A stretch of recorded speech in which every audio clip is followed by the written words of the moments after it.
Hey guys, welcome to season 2, episode 6. And this week's Ted Lasso title is Like Back in the 80s When Bad Meant Good. And our guest this week is Elliott, who is a newbie to epilepsy, but also like just an extraordinary person. Yeah.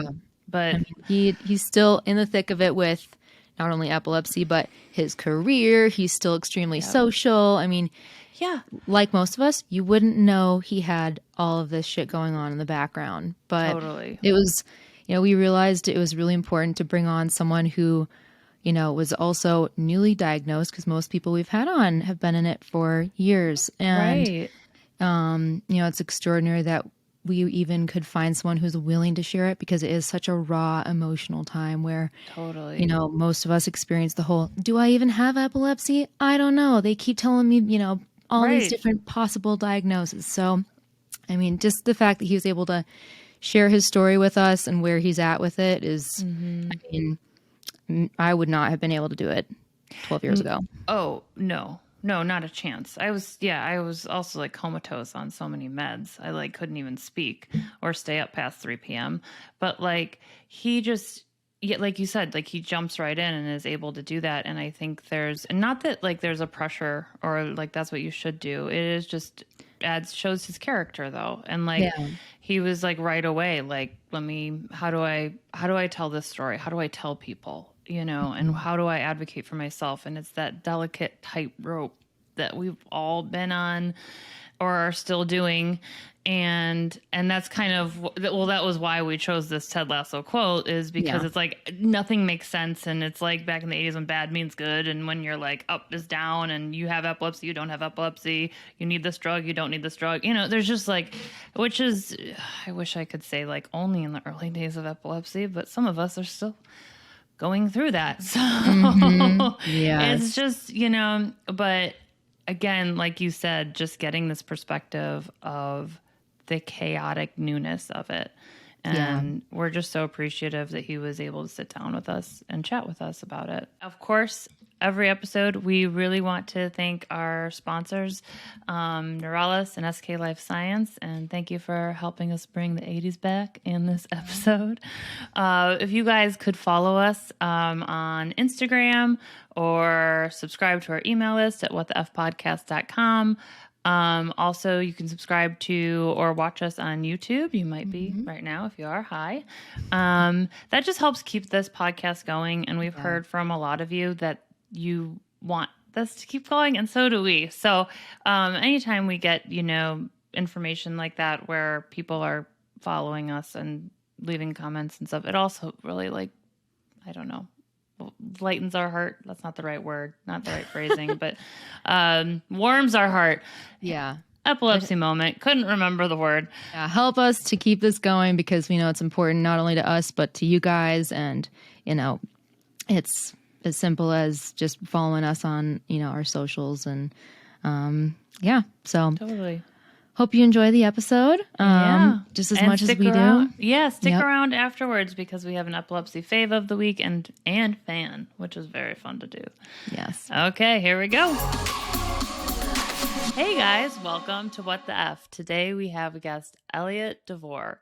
He is a postdoctoral psychology fellow, which means, Elliott, you're very smart, because I have to write down that. And I'm like, I don't even know exactly what that means, but I know it means you're smart. And you are also a practicing psychology fellow. Yes, I provide psychotherapy to individuals and couples, and I did a group.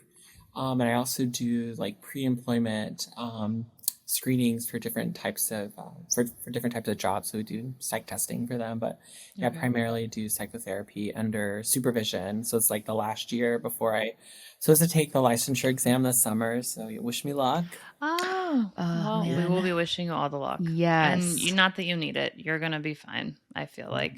And Elliott and I have had the pleasure of meeting each other and knowing each other because Elliott lives in Chicago. But you're a newbie relatively in Chicago, right? Yeah.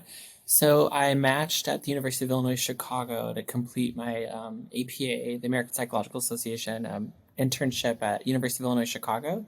So I moved here July 2021. and then graduated from my PhD program last summer of 22. So I'm like Dr. DeVore at this practice downtown, just kind of fun. And Oh my gosh. So um, sorry I did not refer to you in your proper name, Dr. DeVore. oh no, that's so okay. That's so That's okay. no, own that doctor shit. If I had a doctor, I would do it all the time. Yeah, yeah. Yes, we've Oh, been here a year and a half. okay. And Wow. as you've mentioned to me or to us before, that your Chicago move also came with a fun epilepsy surprise. Yeah, it was pretty wild, I guess. I had had like experiences in the past now, like looking back, I'm like, ooh, this makes sense. Yeah. But I was out with some friends, and I turned to my friend. We were at this bar, and I had like a drink. And I turned to my friend, and it wasn't even late. I was like, something really bad is about to happen. I just started feeling really weird, and like, I now know I was having an aura. Yeah. And then total loss of consciousness. I just collapsed, like, lost control of my bladder, Mm. like, fell out of my chair, and I came to, and my friends were like carrying me. We were outside, and I was like, what's going on? Luckily, in Chicago, there's places like near your house. So I was very close to my house. My friends came, they took me back and monitored me. And like, fortunate enough for me, one of my friends that's with me is doing residency as an ER physician. So he was like, bam, bam, bam. You either had this heart thing or you had a seizure or probably both and blah, blah, blah.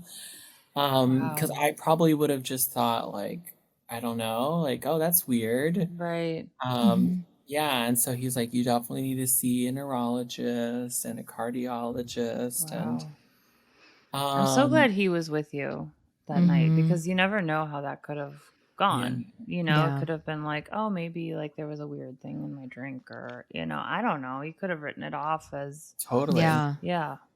So Yeah. I'm really glad he was with you. Yeah, me too. Yeah, and it was November 2021. It's like the day before Thanksgiving. Oh, God. Yeah. And then the doctors were like, yeah, it sounds like seizure or maybe a heart thing and you need to go. And then I had to wait like 4.5 months to see a neurologist because the wait lists are so long and to get the That's MRI. insane. That is insane. Yeah. So then I got my MRI and the EEGs and stuff in April. I can't remember the day now, but I remember our diagnosis day was very similar. I Oh, believe that's it was. right. Because yours is like, because we were texting each other, and mine is April 1st, April Fool's Day. And yours is like Yes. a few days before. And we Yes. were both like, is Aw. it, yeah, we were like, is it weird that because I was like, I'm comforted by the fact that our diagnosis days are like Yes. very close together. And you were like, I am too. I was like, okay, it's not just me being weird. It's, Yeah. yeah. Yes. It's been a journey. Mhm. Yeah. Yeah. So, like, since then, like, how have you? I mean, I can't even imagine moving to a new city and this happening, you know? Like, how have you been able to get care, or what does that look like? Or, how have your seizures been? Yeah, I think when I first got the diagnosis, like the neurologist called me in between rounds and she's like, yeah, I looked at your MRI and the EG and, based upon your history of, what you've described in the past, it's definitely, epilepsy and go pick up this medicine at this pharmacy and I'll see you in like this amount of time to see how the meds are going. Wow. So So I very was like, like, peace out. Like, Yeah. good You're like, luck. "Excuse me, what Pick does up this some mean? Can I meds. have, Yeah. some questions answered?" All right. Seriously. 100%. So, I was seeing that person at that neurologist for a while, and all the while now realizing I was having like seizures where I just like would like space out and just like feel like really intense and like heavy and Mm, would get really bad migraines afterwards and would have to like lay down for like yeah. several hours to just feel Yeah. normal again. But I was like, oh, maybe I'm just stressed. I don't know. Like, and I've always had these things happen and just thought it was normal. And then When you say always, like, what does that mean? Do you mean like your adult yeah, life? You remember them probably adult from? life. Okay. Yeah. So Okay. like my early 20s and then, when I was like in my first job in San Francisco, I remember having these things and I was just like, oh, this is This is so weird. And I was like a residence hall director. So I like managed residence hall on a college campus, and like thankfully my job was a little more flexible where I could go do that. Yeah. But yeah, and then I met someone with epilepsy in like December or January of this year, and was like talking to him about like all this stuff. And we're like both gay, so we're like, oh yeah, we can't like go do fun gay things because we can't go out and drink and like do all these things. We're like gay grandpas and like in early 30s, and he's like, oh yeah, these are seizures. You should tell your neurologist about it. So I remember going, and I found your podcast around that time too, and was just like having all these emotional breakthroughs. And I was like, I've been in such denial about this. And I was listening to all these podcasts and another epilepsy podcast. And I remember going to my neurologist the next appointment, like earlier this year, and was like, all of these things have been happening in the last year. And she was like, oh my gosh, Elliott, like, why haven't you told me about these things? I said, well, and I had like, because I'm a psychologist, I like do some behavioral, like, let's do some rehearsing, like use your agency and assertiveness skills. That should be fun with neurologists. Yes. I was like, how would I have a client have a difficult conversation? That's amazing. And I was like in tears, and I said, I didn't tell you because you didn't provide proper patient education around the variety of seizures that I might have, because in the past when you said, are you having a seizure? I thought, oh, I didn't lose consciousness and like fall and pee my pants. Yep. Right. It's such a learning curve. Insane as the first one that that made me actually seek care. Right. Mm-hmm. Right. Yeah. So the way to like say that too. Amazing. I mean, in tears or not, the fact that you were like, this is on you. You did not, I did not know this was a seizure possibility. Yeah. It takes such balls to call them out when they're not doing, like you said, kind of not giving you all the information. And it's scary to call them out for that because they're kind of like top dogs. You kind of think they're supposed to know everything. And sometimes you're like, hold on, if we just communicated better, we could have solved this, earlier. So I am just downright I'm so fucking amazed. Impressed. Like, I didn't do that for years. Nope. Yeah. Yeah. And I cried, and I was like, and I felt really let down by you when I called and I left messages saying, I think I'm having some like seizures on my sleep because I'm waking up after 8.5 hours just feeling wrecked, and that's not normal. Yeah. And then you put in a sleep apnea study request. I was like, no, I said, I think I'm having sleep seizures. Like, isn't there like an overdue thing? And right. You're like, you're not hearing me. Yeah. So, but I had an intake at an epilepsy center. And so getting some appointments scheduled and, so that's been the last few months. Oh my God. No biggie. Gosh. Yeah. And how, like, I just can't believe you're like, you're still working, and going through all this. That's absolutely incredible. Like, have you been able to advocate at work, or is that like kind of tricky? Yeah, I think I was like really struggling at the beginning because I was learning all these new things on my fellowship around different types of assessments, and the reports are really intense to write, and they take extra time because I'm learning them, and that's normal. Sure. But then like would just not be functional sometimes, and would like have to shut my door and just like lay down for a couple hours, and I'm just like, but then it's like, oh, we need that thing, like, and so finally I was like, it was like impacting my functioning at work, and I finally had to just like open up and say, hey, like there's this thing, and it's not that I don't care, it's not that I'm like trying to be careless or whatever, it's this is what it feels like for me. And I was so scared. And I'm like, did they not know yet that you had epilepsy, or did they know and just didn't understand what was going on? I don't think at that point I talked about it really at all.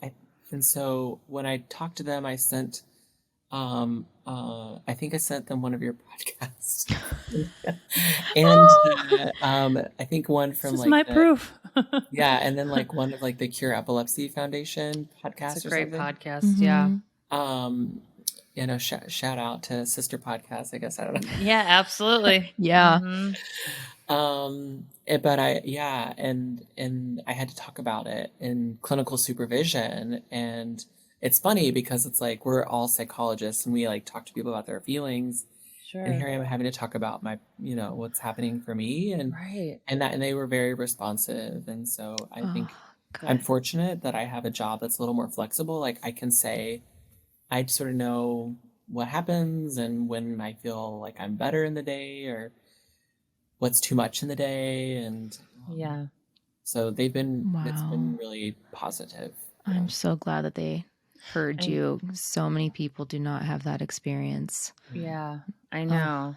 It's like you have to be a doctor. Mm-hmm. like Yeah. like Dr. DeVore to get that. And have you been able to, I know, and we love that our podcast has been helpful to you. That's just like warms our hearts beyond Yeah. words.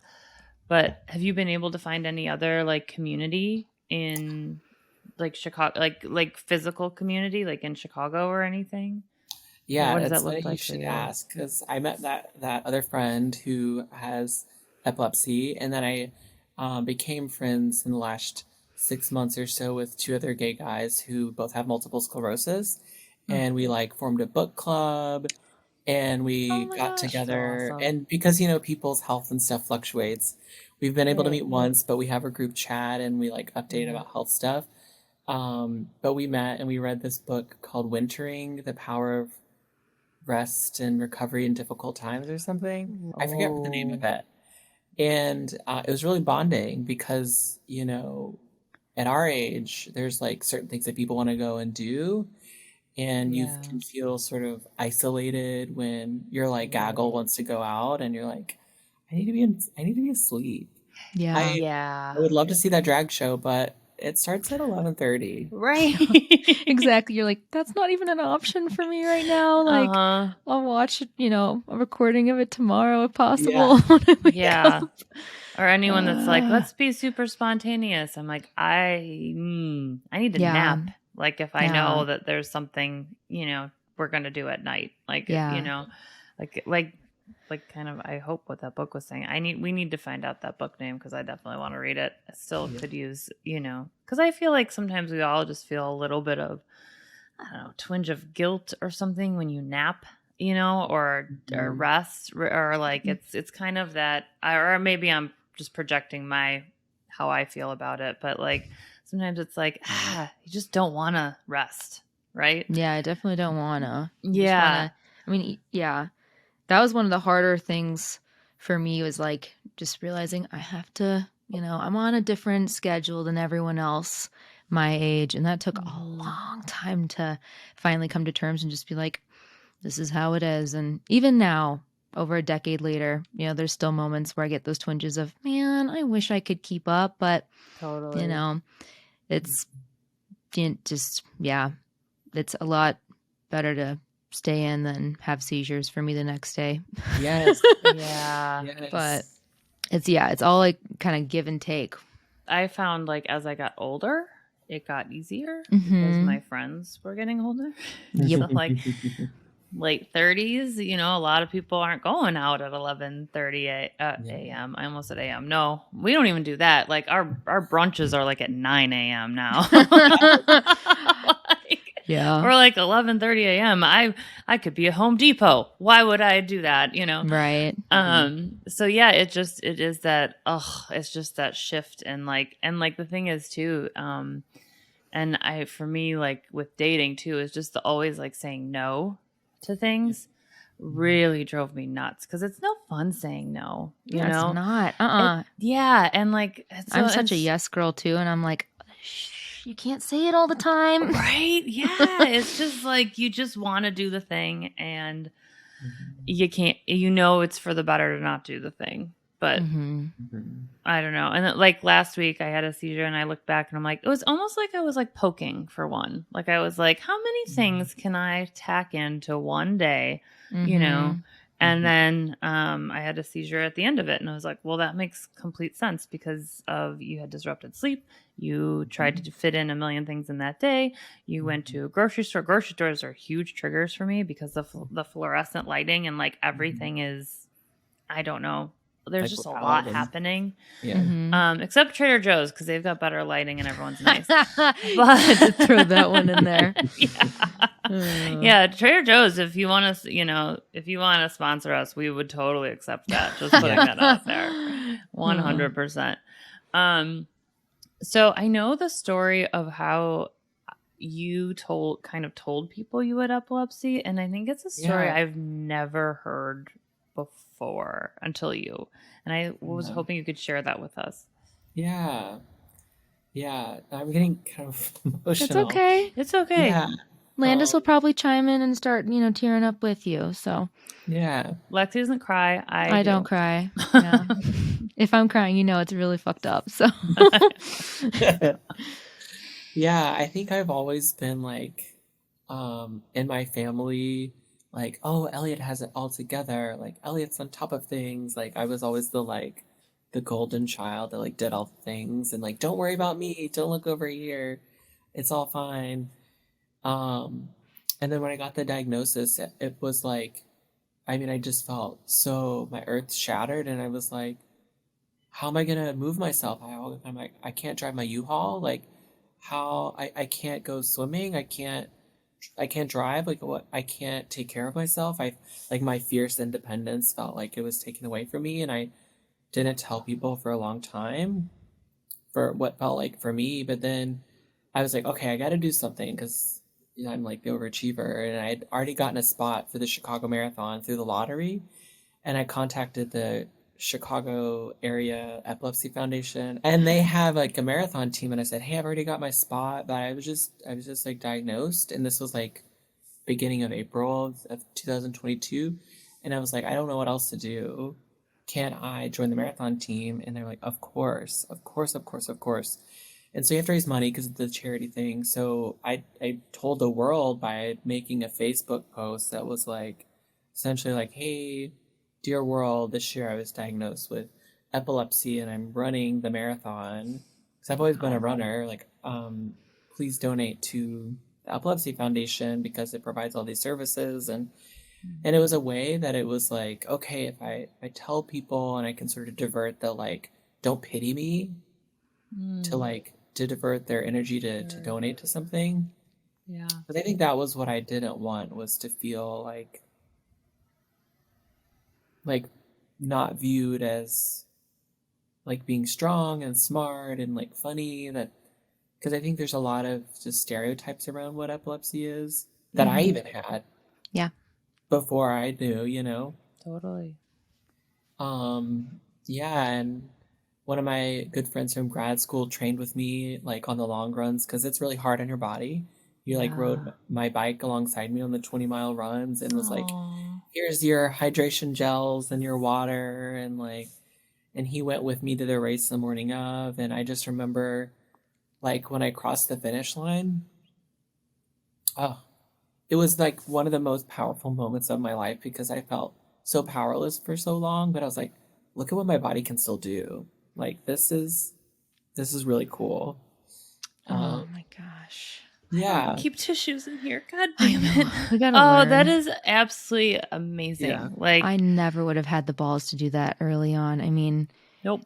That's such a beautiful, amazing way and healthy way to, show the rest of the world And what you're yourself. going through. And you're so right. Yeah. And it's hard feeling like you want to tell everyone, but their first reaction might be to pity you.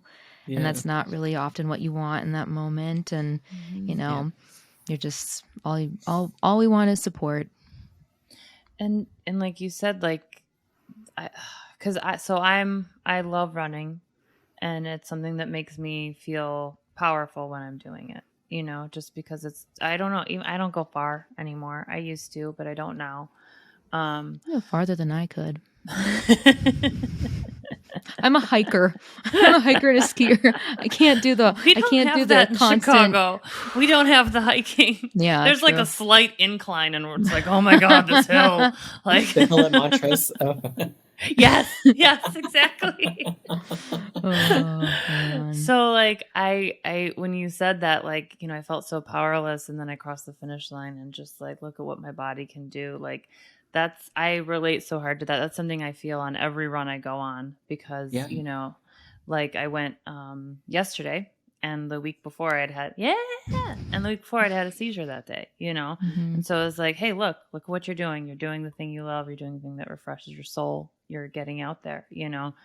I don't think I could do the marathon. So I like, but it's like it is, I don't know how else to describe it, but empowering, the way that you decided to tell people, you know, was because you're like, okay, like the fact that you like understood you weren't going to hide it, you know, and you're like, this is the way I can tell people I'm already doing this thing. I'm going to tag it along with this and be like, hey guys, you know, help support a good cause, help support.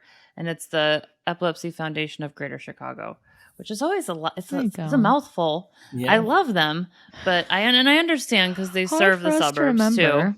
Yeah, but it is. But like, that's just so, I just can't get over. It's like, yeah, I was diagnosed with epilepsy, so I ran a marathon. Like, you know, it's like, them just pretty fucking amazing. Thank you. Yeah. Have you been able to keep up with running? I've been doing like a little quick 2 and 3 miles recently, now that the weather is better. Some of the stuff you were saying earlier, when you were, you know, talking about, you know, you're having these experiences that you're like, they could be seizures, they could be not, they, you know, and you didn't realize that, you know. I remember that so much, especially in the beginning, because it's like, you don't know your seizures that well yet. Me too. You know, what's an aura? You know, they don't teach you Yeah. that growing up, and then you kind of have to learn it on your own the hard way. Yeah, absolutely. And like, I remember the first seizure, or first epileptic seizure I had, the nurse was like, did you feel a heat rising in your stomach? And I was like, I did. How did you know that, you witch? Like, you know, like, you know, but like, I was so glad she asked, because I never would have named that as a symptom, you know? Yeah. It was like, I needed to be asked, otherwise I wouldn't have mentioned it, because it just like, so now it's like, when I'm having a seizure, I have to discern, like, is this anxiety in my stomach, or is this the heat rising in my stomach? And, you know, now how many years in? 5, 6? I don't remember. But now I can discern, you know, because I've had enough to understand. But in the beginning, and like, and then it felt like there were 3 types for me, 3 types of seizures I was having, like nighttime, possibly nighttime convulsions, starting with deja vu, and then like these, we call them like zone outs, you know. And my doctor would, you know, the only one we had on an EEG was the one that started with deja vu. And so the other 2, since we had no proof of, you know, doctors are hesitant to call them seizures, right? Because they don't have the data, which I understand, but as also as a patient is like, I want to name it. And then explaining that not only for yourself, but explaining that to other people, being like, well, you know, we think it's this, but we're not sure. And then other people almost get more angry sometimes than we do, and want more questions. They're like, what do you mean? Like, and I'm like, shut up, you're making it worse. Leave me alone. I don't know my diagnosis, because it's my fucking brain, and it's the most complicated organ in our body. So, you know, it's just like, the constant questions when you don't have the answers are so hard. Yep. And like, when your doctor can just say, because my doctor was like, I know something's happening. I was like, that's all I need to hear, is that you believe me, that something is happening, that I'm not making this up. You know, like, you just kind of need that validation, you know, or from another person without. Sometimes you get that though outside of the doctor's office. Oh, you know? I get way more outside of the office. Over the years. Kind of be like, this is happening, and someone's like, oh yeah, me too, and you're like, oh, thank God. Like, right. I did like so much reading on like PubMed and different neurology papers, because like in my PhD I did like neuroscience coursework in my PhD. And so I like came into my appointments after I got my like assertive pants on. and was like, I am no neurologist, but I'm a psychologist, had neuroscience graduate level coursework who did research not related to neuroscience. But I was like, I'm not just like the average person, a level of like understanding or ability to comprehend things. I think that this is what's happening. And they're like, oh, don't WebMD yourself. And I was like, How dare you talk to me like that? I'm a doctor.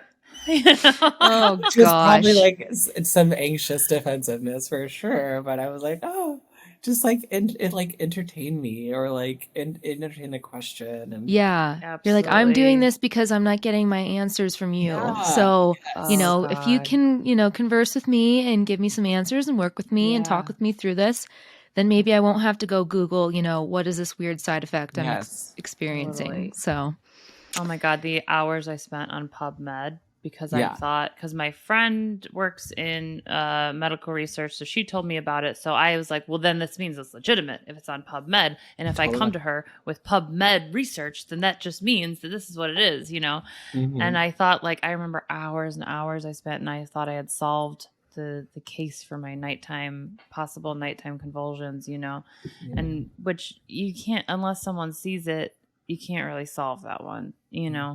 So which was kind of what she said after my research. you're like, thanks, you could have saved me some time here, It's but like, damn it. yeah. I thought this made a good case.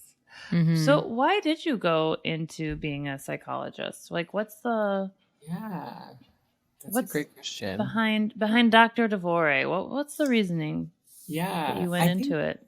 I'd always been like a very like sweet and empathic child, and Does like not surprise me. No, yeah, yeah. yeah, and I was like raised by a single mom, and so I was very like tuned in of like what's happening in the world, and Yeah.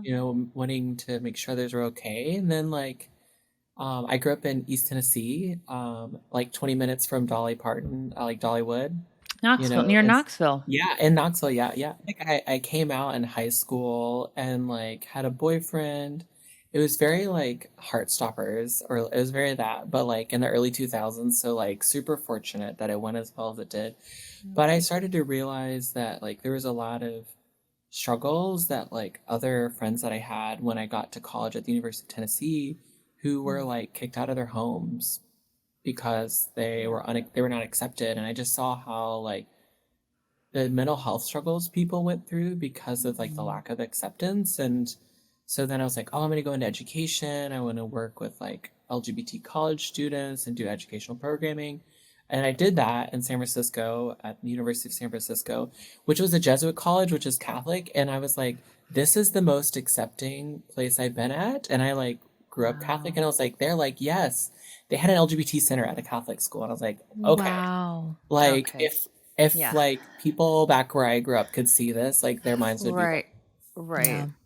But then through that work, I was like, okay, I can do education, I can teach, but I feel like what people needed to flourish was like good psychologists, like affirming mental health providers who could say like you're not broken, like you are worthy of love, like you are a good person. You're feeling this way because the world has put up so many barriers. And so I left my job in San Francisco, moved back to Tennessee to do my PhD, and like did research on like the impacts of anti-LGBT laws there, how it's impacting the health of like mental health of LGBT people. And Wow. yeah, like we started a project to try to ban conversion therapy, and then the pandemic happened. So everything got shut down, but we were like interviewing Yeah. survivors Halt of for conversion everything. therapy. And Wow. Wow. so yeah, I Oof. just felt like it was like a calling, like I wanted to Yeah. help people learn to love themselves again. I know you've been, kind of newly diagnosed, but has your diagnosis changed, how you show up to your job? Obviously, like, on a personal side, it Yeah, does, but like with your clients, has it? yeah. I've I've got some folks with like chronic illness and disability, or Mm. children with disability, because I see a lot of couples, and helping them come to a place of acceptance of like I can live a flourishing life. Yeah. And I see a couple who has a child that has seizures, Mhm. and I eventually disclose that to them later on. and that meant the world to them. And like we've talked about how it is the stress of caring for a child, and so it's really humbled me. I think particularly around folks coming in that have chronic illness, I just have such a different level of insight into the feelings of isolation people have, and just being misunderstood. And I'm really grateful for it because it's given me a different level of empathy for different folks that could walk through my door. I can see why this is your calling. The fact that you're already saying like, yeah, I feel fortunate because it's given me this view. You're already silver lining this, this thing that came in, and while acknowledging how it bombarded your life too, that's just really, I don't know. It's very special, and it's something that, like, again, I definitely wasn't at that point. I think I was still in denial when I was like, until like 3 years in, when I actually started seeing a neuropsychologist who specializes in patients with epilepsy. Yeah. And so then all of a sudden I started to, like, when she could explain why my epilepsy was doing certain things, I was like, oh, okay. And she was also like, honey, you haven't accepted this yet. I was like, what? I haven't. She's like, no, you didn't. Yeah. And I'm like, okay, let's work on that. Yeah. But it makes a difference. It totally does. Whether or not you, and like you said, you disclose it to, some patients, but not, it's not like needs to be disclosed to all.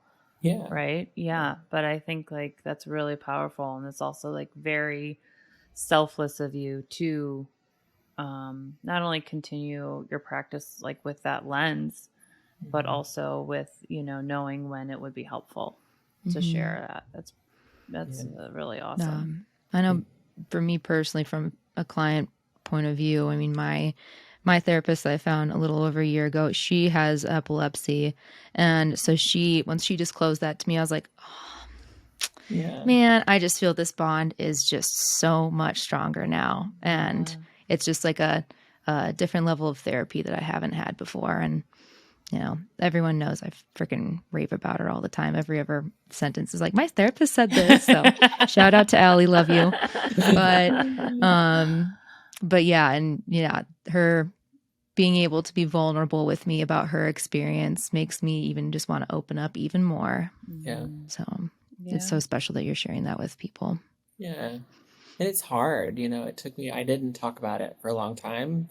For a very long time. So like if I mention this, I'm gonna cry. It's okay. But and I mean I see a therapist too, and we talk about this a lot, my epilepsy and the way it impacts me, and so your therapist also should see a therapist. Yes. Mm-hmm. I saw this meme one time that was like, I'm going to go to my therapist and see the therapist. I've thought about that. I'm going to see the final boss therapist. Like, who's the final boss therapist? I have totally thought about that. I'm like, who is she seeing? Like, man. But yeah, and Landis and I are just like huge therapy advocates. I mean, yeah. And making sure you find, I'm always like, because I have had bad experiences. Yep, me too. Traumatizing experiences with therapists. Yes. So like also making sure you're finding, date around for a therapist. Yeah, totally. Yep, absolutely. If you're going to be seeing them often. Do you really? Yeah, I'm like, what questions do you have of me to see if you feel comfortable working with me? Like, I want folks to feel like on board, Sure. I know. Man. I know. It's too bad we're friends and I can't be your client, but I know. I don't know. It's so funny because with my therapist, I'm like, I know in another life she and I would be really good friends, but like our paths never probably would have crossed, you know? So I'm glad that I get to have you as a friend and not as a therapist, because I think we'll have way more fun as friends. So. Well, Elliott, thank you so much for taking this time to talk with us. Okay, so here is our epilepsy fave of the week.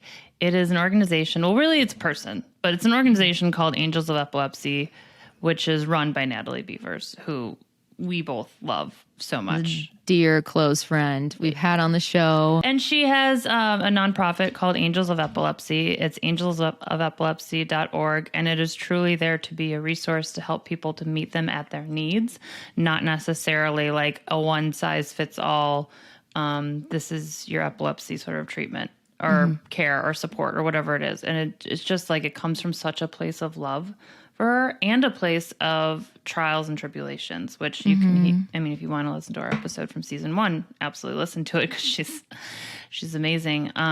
But we just admire Natalie's work so much. So it's kind of like her organization, Angels of Epilepsy, and Natalie are both our fave of the week. Yeah. And then we also have a fan of the week.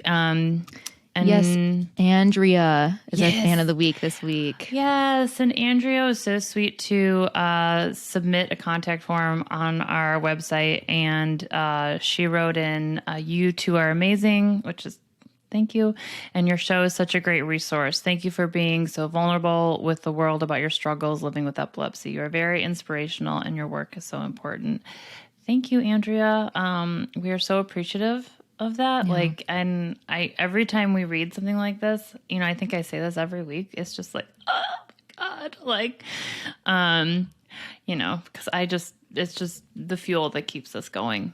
And if you guys ever want to write in, we've got that contact form on our website, whatthefpodcast.com, which is also in the information below. So thank you guys, and we'll see you next week. Have a great one.